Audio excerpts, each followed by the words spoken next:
In this video, we're going to discuss discussions, how to create your own thread, how to reply to other students, and how to check your work after you're done. So we're here on our Peak dashboard. I'm going to start in English 12A. All English classes are going to work roughly the same, so you'll be able to use this tutorial for pretty much any English discussion and most discussions in most other courses. So here's my English 12A class. This is me, student X. You can see here it automatically brings up the updates in the class. I have one unread discussion, and that's either from my teacher or from another student.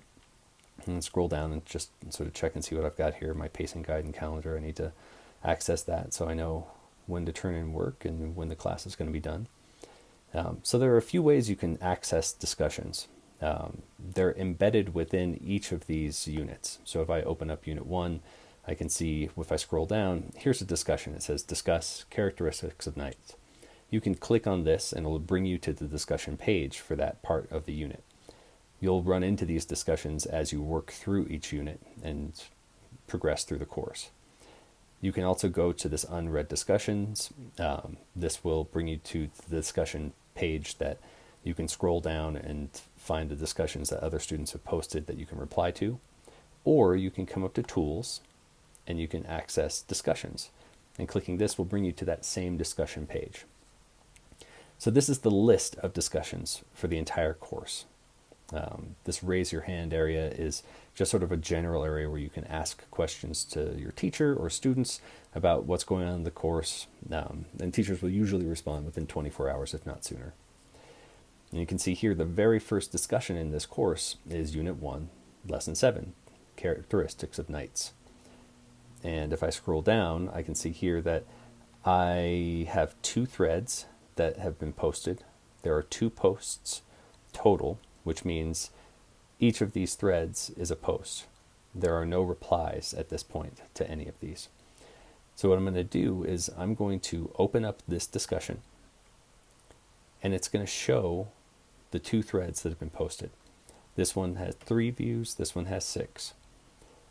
To start my own thread, I read the prompt and click this button. And this brings up a subject title.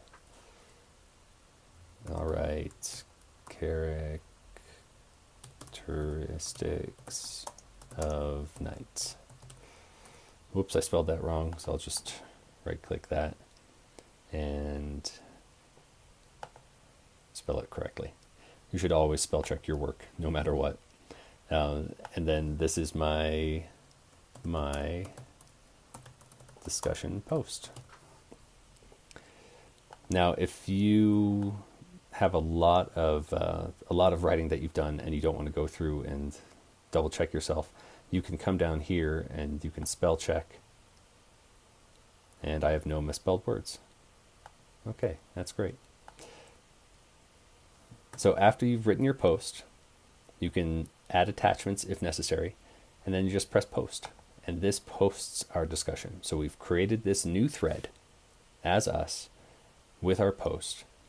And this is how we complete this part of the curriculum for discussions. But many of the discussion posts require a reply to another student.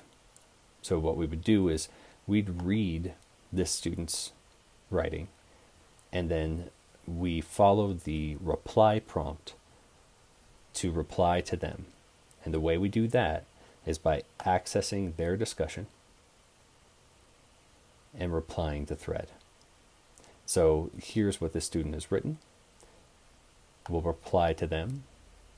You see it brings up, automatically pre-populates the subject with the same subject of their discussion. And then we can say, thanks for this post. I agree or disagree based on the assignment prompt. So what you would do is, in the assignment prompt for discussion, you figure out what the assignment's asking you to do, what the posts are supposed to include. And when you post a reply, you should always view the rubric or the assignment prompt to make sure that you're posting the correct thing. You can also add the original post if you want to highlight specific things that they said in their post. And when you're finished, just like adding a new thread, press post, and it automatically replies to their thread. So here we go, we have a successful reply. So now if we want to go back and check our work to see if it's been published, we can just go back to the discussions list and come down here. And now we can see that there are 3 threads because we just posted. And there are 4 posts because we started a new thread and we replied to another student. And if you want to see what you wrote, just open the topic back up and come down here and you can check your work. And you can also, if you open up the post you replied to, look at your replies. So that's how you access discussions, post new threads, reply to students, and check your work. I hope this was helpful, and have a productive day. Thanks.